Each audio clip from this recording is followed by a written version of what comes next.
Hi folks. Apologies for skipping a week with the podcast. It was Christmas week and I took a break off from podcasting for a while. But now we're back, and this week we're going to step back a few decades before the Troubles, to the early 1900s, to talk about a man by the name of Edward Carson. The year is 1914, and there are 1 million unionists in the north of Ireland who are concerned about the growing threat of Irish independence. They want to resist it at all costs, believing that Irish independence will mean that they will soon become ruled by the Catholic Church in the Vatican, and that their religion will be less valued. Edward Carson was the man who would lead the Unionist resistance and facilitate the birth of the Loyalist Paramilitary, but instead of targeting the Irish nationalists, he would have his sights firmly set on the British government. This is the story of Edward Carson, who some call the father of unionism in Northern Ireland, and how he brought about the birth of the Loyalist Paramilitary. This is the Troubles podcast, a podcast about the violence and bloodshed that occurred in Northern Ireland, the Republic of Ireland, and Great Britain, as multiple sides and organisations waged a bloody conflict over the status of Northern Ireland. Edward Carson was born in Harcourt Street in 1854, to the wealthy architect Edward Henry Carson. His mother, Isabella, belonged to a wealthy landed family from Galway.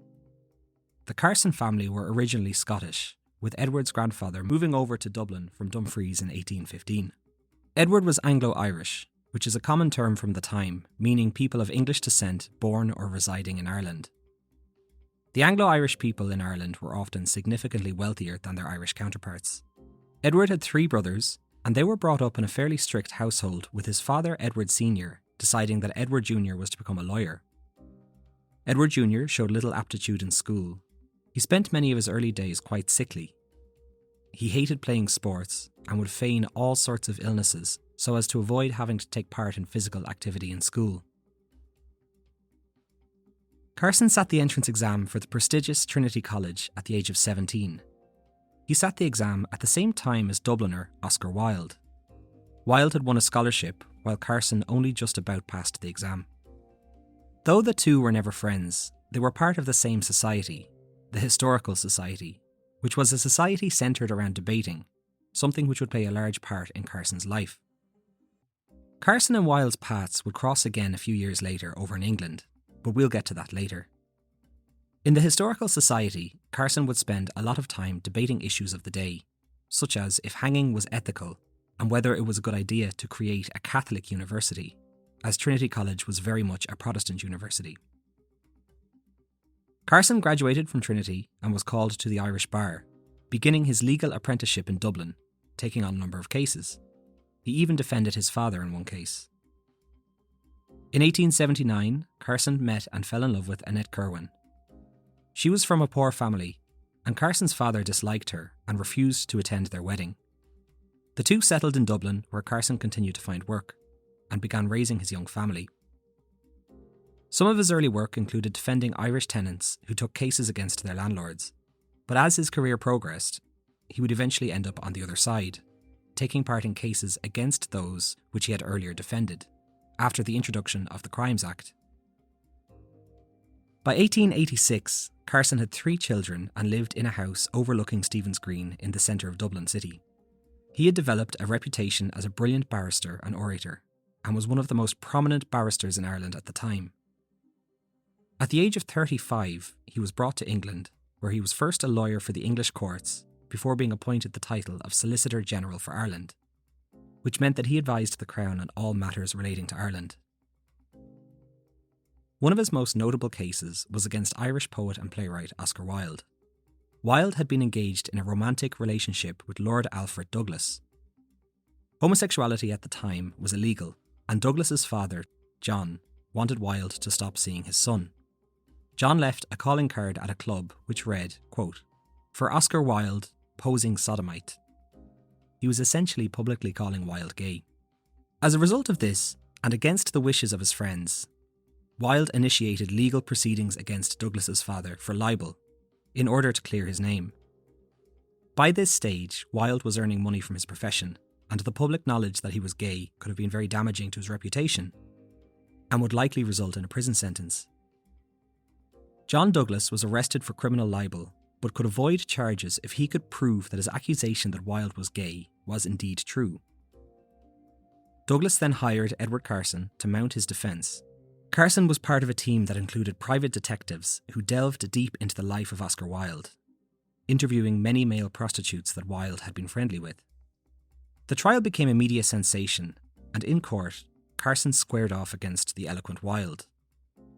Wilde was charming in the courts, drawing great laughs from the crowd, but Carson had an abundance of proof and also managed to question Wilde into a corner on many occasions.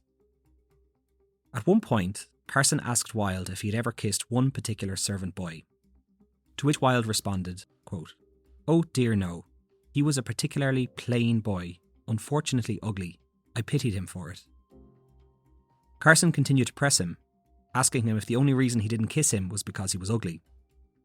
Wilde became flustered, saying, quote, "You sting me and insult me and try to unnerve me, and at times one says things flippantly when one ought to speak more seriously." Wilde's friends encouraged him to flee the country, but he refused. There was also a significant amount of witness testimony against him, in the form of male prostitutes, and as a result, Wilde dropped his case against Douglas, but was ordered to pay his legal fees. This left him penniless, and he was then subsequently charged with sodomy and gross indecency. Wilde was found guilty of these charges and sentenced to 2 years' hard labour. He never recovered from his time in prison and died 3 years after getting out. I've read conflicting sources regarding Carson and Wilde's relationship. One source said that Carson took no pleasure in the case that would eventually ruin Wilde, and that he secretly intervened in an attempt to stop the subsequent court case against Wilde. Another source said that Carson resented how Wilde betrayed his own social class by consorting with rent boys and prostitutes. Though the court case was devastating for Wilde, it was a massive boost to Carson's career, and the trial has gone on to become one of the most famous trials in British history. Between this and some other larger cases, Carson had soon become one of the most prominent politicians in the United Kingdom. By now he was earning around £20,000 a year, which was a massive amount of money back then. He moved his wife and family over to London, but his wife soon grew depressed in London and became addicted to gambling and horse racing, something which she hid from Carson. Her health soon began to fail and she died in 1913. Carson remarried in 1914 to Ruby Furwin, who was only 29 while Carson was 60. It turns out that he had actually met Ruby while in an unhappy marriage and the two had been having an affair. Here's old footage of Ruby talking about when she first met Carson. I used to stay a great deal with the Hall Walkers, and the funny thing was I was never introduced to him. I came back from playing golf one day and he was talking with Lord Goshen and Sir Edward Lascelles, and I went back and I said to Mrs. Hall Walker, "Do you think I've seen Sir Edward Carson?" "Yes," she said, "then you've met the rudest man in England." Of course, you'd heard of him by that time. Yes, I'd heard of him by that time. At that time, he must have been about 60 and you were around 30. What was it about this man twice your age that attracted you to him? Well, I really don't know, but immediately I was. And then the next day, I went down to the golf links. It was a very hot day, and I sat in a chair to read a book. And suddenly I heard a chair being pulled over the gravel, and he sat down beside me. And that was that? And began to talk to me, and that was that. That's the basics when it comes to Carson's personal life. But now let's roll it back and just talk about his relationship to Ireland. He loved Ireland and considered himself a liberal unionist. His aims were simple: to protect the British Empire and maintain the union between Ireland and the United Kingdom. But when it came to maintaining this union, Carson would have his work cut out for him. In the late 1800s, Ireland was still a part of the United Kingdom and was governed from Westminster in England. The country had been occupied by the British since the 1100s, and there was a growing number of people who wanted to be free from British rule. As well as that, Ireland had just come out of a devastating famine, which left a distinct anti-British sentiment around the country, as many felt that the British government did little to prevent the millions of people who starved to death. Charles Stewart Parnell was another Anglo-Irishman born around the same time as Carson, and it was Parnell who was at the forefront of what became known as the Home Rule movement. Home Rule was the start of an Irish push for independence from the United Kingdom, In its most basic form, Home Rule was self-governance for Ireland within the United Kingdom. Ireland would have their own parliament, but would still swear allegiance to the British Crown. Some Irish nationalists believed that Home Rule was a stepping stone to complete Irish independence from the UK, whereas other nationalists were completely against it and wanted total Irish independence. There was also many Anglo-Irish and Unionists who lived in Ireland and wanted it to remain a part of the UK. By this time, there was a lot of Unionists in Northern Ireland, significantly more than anywhere else in the country. This was as a result of the very successful Ulster plantation back in the 1600s. Most of the people who settled there were of Scottish origin and had been thriving for the years since. These Ulster Scots, as they were known, vehemently wanted to remain a part of the UK and resist the perceived ever-growing threat of Irish independence. So Home Rule was a concept that they would not accept. Just for context, there was about 1 million Unionists in Northern Ireland, when compared with about 3 million Irish nationalists in the rest of the country. Meanwhile, at the British Parliament in Westminster, the new Liberal government under Prime Minister Asquith had gained power with a majority of just 2 seats. This meant that the Irish Party and other Irish nationalists who were in Parliament would go on to hold the balance of power in Westminster. And Asquith would need them on his side if he wanted to get anything done. They wanted Home Rule in Ireland, so Asquith complied and supported their demand. What Asquith didn't realise was the level of Unionist opposition that would occur in Northern Ireland. So why did they oppose Home Rule so much? Unionists feared that if nationalists got into power and Ireland became self-governed, then they, the Protestant Unionists, would be ruled by an overwhelmingly Catholic state. There was a slogan going around at the time saying, "Home Rule is Rome Rule," meaning that Ireland would be ruled by the Vatican City if they secured Home Rule. Some could argue that this did indeed come true, as the Catholic Church was eventually enshrined in the Irish Constitution in 1937. As well as that, Belfast in the early 1900s was one of the premier industrial cities in the world, and Unionists were worried that Home Rule would affect this status. In February of 1912, Asquith's cabinet colleague, Winston Churchill, travelled over to Northern Ireland to present the case for Home Rule to the politicians there, and he was met with fierce resistance. Things were so tense that the British Army had to deploy 5 battalions to guarantee Churchill's safety when he attended a rally in the city. He even had to slip out of the city quietly for fear of violence against him. In response to the threat of Home Rule, the Unionist MPs in Northern Ireland went on to form the Ulster Unionist Council, which was a group dedicated to resisting Home Rule at all costs. Ulster stood alone in its opposition, feeling like it had been betrayed by perceived sneaky tactics between Asquith and the Irish nationalists. MP for East Down, James Craig, would have been considered the architect for the Unionist opposition.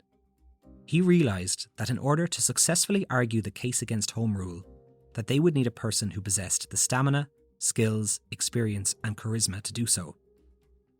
And this is where Edward Carson comes back in. Is something preventing you from reaching your goals or interfering with your happiness? If so, check out this episode's sponsor, BetterHelp. BetterHelp can assess your needs and match you with a licensed therapist. It isn't a crisis line or a self-help line. With BetterHelp, you can connect with licensed counsellors who specialise in a range of issues, including depression, stress, and anxiety. You can send a message to your counsellor anytime and schedule weekly phone and video sessions, all from the comfort of your own home. It's also more affordable than traditional offline counselling and offers much more options. Start living a happier life today. As a Troubles podcast listener, you'll get 10% off your first month by visiting betterhelp.com/troubles. Again, that's BetterHelp, HELP.com/troubles.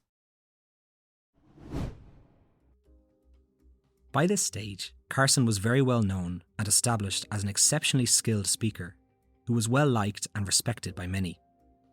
In 1910, Carson was elected the leader of the Irish Unionist Parliamentary Party, which was full of Ulster Unionists. Initially, they were unsure of Carson at first. He had a Dublin accent and had been working over in London, so they were unsure if he had their best values at heart. But Carson was strongly opposed to Irish independence and dead set against the idea of Home Rule, believing that the Irish nationalists were being disloyal to the Union. In September 1911, James Craig mobilised 50,000 Unionists to greet Carson and welcome him as their new leader. Carson addressed the crowd, saying, quote, "I know the responsibility you are putting on me today. In your presence, I cheerfully accept it, grave as it is. And I now enter into a compact with you and every one of you, and with the help of God, you and I together will yet defeat the most nefarious conspiracy that has ever been hatched against a free people." These words were widely reported in Ireland and the UK, to which Churchill dismissed them, calling them the, quote, "trivial frothings of a unionist politician." On April 12, 1912, the Home Rule Bill was passed in the British Parliament. Then, 3 days later, the Titanic sank. The Titanic was built in Belfast and represented the pride of industrial Belfast. After this, the sense of dread and foreboding amongst Unionists in Northern Ireland was palpable.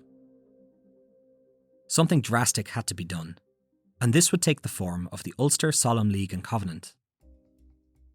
This was a commitment which would be signed by anyone opposed to the Home Rule Bill. It was essentially a manifesto setting out the case against Home Rule, but also promising to move Unionists into violent action if necessary. Signing this covenant would bind the signatory to a defined defence of Ulster. Here's the full transcript of the covenant. Being convinced in our consciousness that Home Rule would be disastrous to the material well-being of Ulster, as well as the whole of Ireland, subversive of our civil and religious freedom, destructive of our citizenship, and perilous to the unity of the Empire, we, whose names are underwritten, men of Ulster, loyal subjects of His Gracious Majesty King George V, humbly relying on the God whom our fathers in days of stress and trial confidently trusted, do hereby pledge ourselves in solemn covenant, throughout this, our time of threatened calamity, to stand by one another in defending, for ourselves and our children, our cherished position of equal citizenship in the United Kingdom, and in using all means which may be found necessary to defeat the present conspiracy to set up a Home Rule Parliament in Ireland. And in the event of such a Parliament being forced upon us, we further solemnly and mutually pledge ourselves to refuse to recognise its authority. In sure confidence that God will defend the right, we hereto subscribe our names. And further, we individually declare that we have not already signed this covenant. This was the covenant for men. There was a separate declaration which was similar and was signed by women.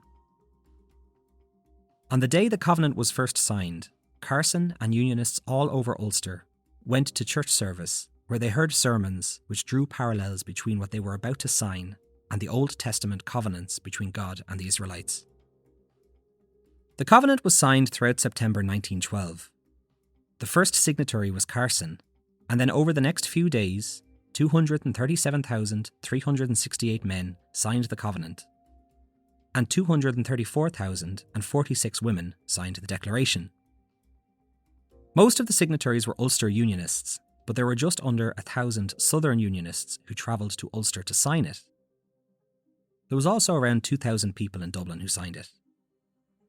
Carson paid tribute to them in a speech, saying, quote, "My own fellow citizens from Dublin, from Wicklow, from Clare, and yes, from Cork, rebel Cork, who are now holding the hand of Ulster." Author of The Jungle Book, Rudyard Kipling, was friends with Carson and also dead set against Irish nationalism.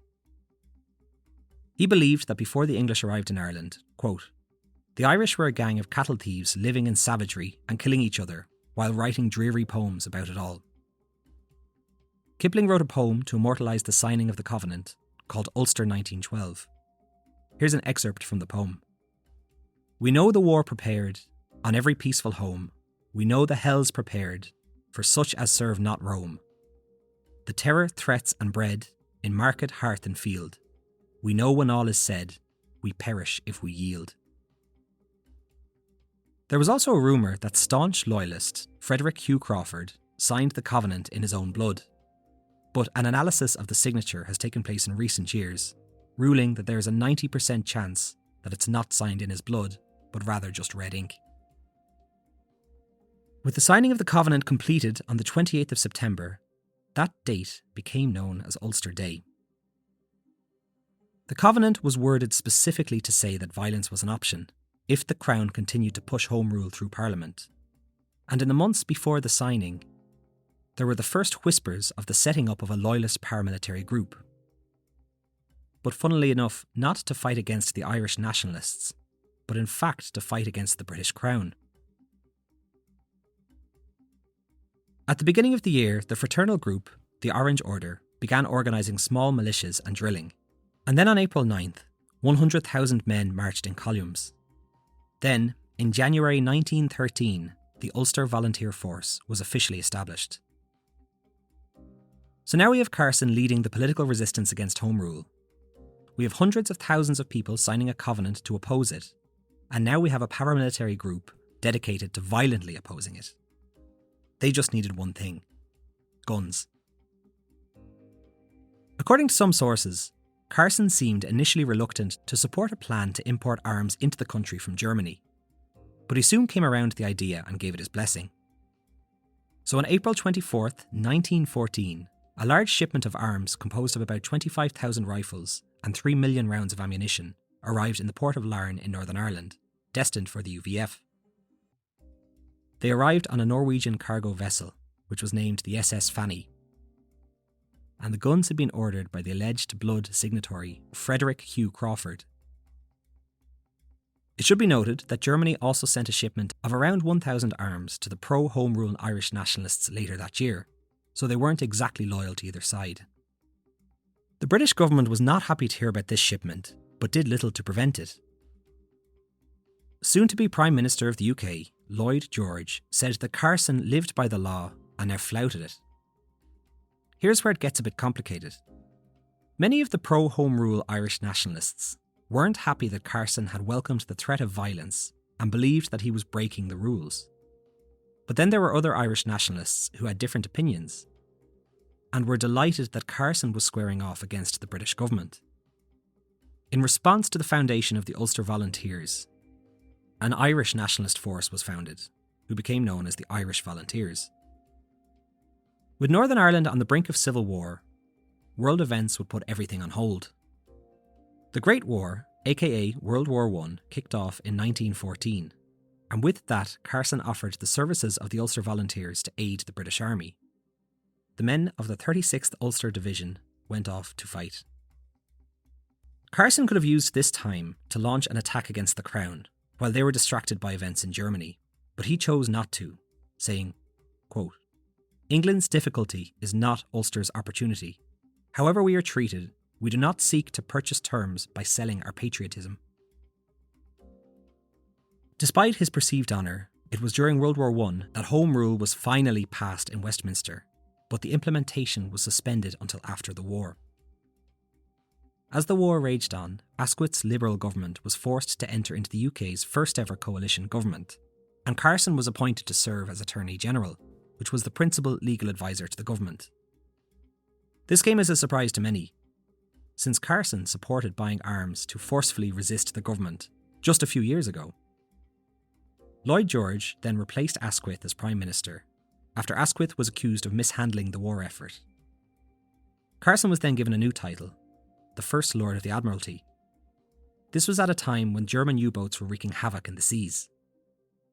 Carson didn't deal with this problem very effectively and was subsequently replaced.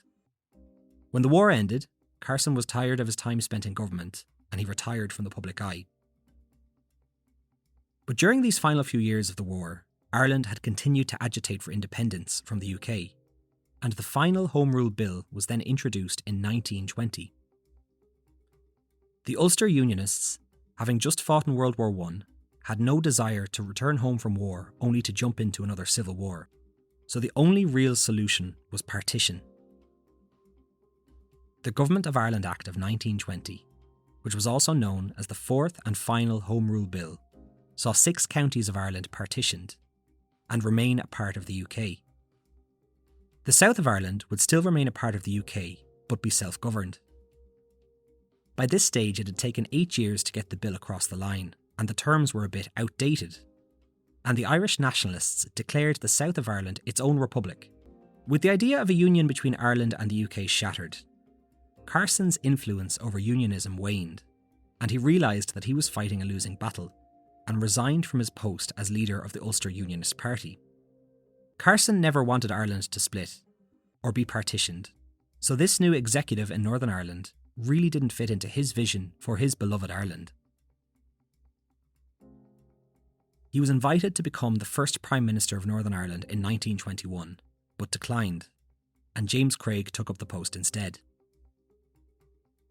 Carson moved to Kent in England to live out his final few years, which were marred with depression and illness. In 1933, he travelled to the Northern Irish Parliament, Stormont, to see the unveiling of a statue in his honour, which still stands there today. Carson died on October 22, 1935, and was given a full state funeral in Belfast. After his death, there was a concerted effort to portray him as the heroic embodiment of the militant unionist spirit. But it is more complicated. He never really wanted to take up arms against the Crown, but he did believe that he was betrayed by the MPs in the British government, who he believed pushed Home Rule across the line for their own selfish political gain. When handing over leadership of the Ulster Unionist Council, Carson gave them some final advice. And that's where we'll finish this episode. Quote, "From the outset, let us see that the Catholic minority have nothing to fear from the Protestant majority. Let us take care to win all that is best amongst those who have been opposed to us in the past. While maintaining intact our own religion, let us give the same rights to the religion of our neighbours." It's up to you to decide whether Carson's advice was heeded or not. That's it from me. Thanks, and see you next time.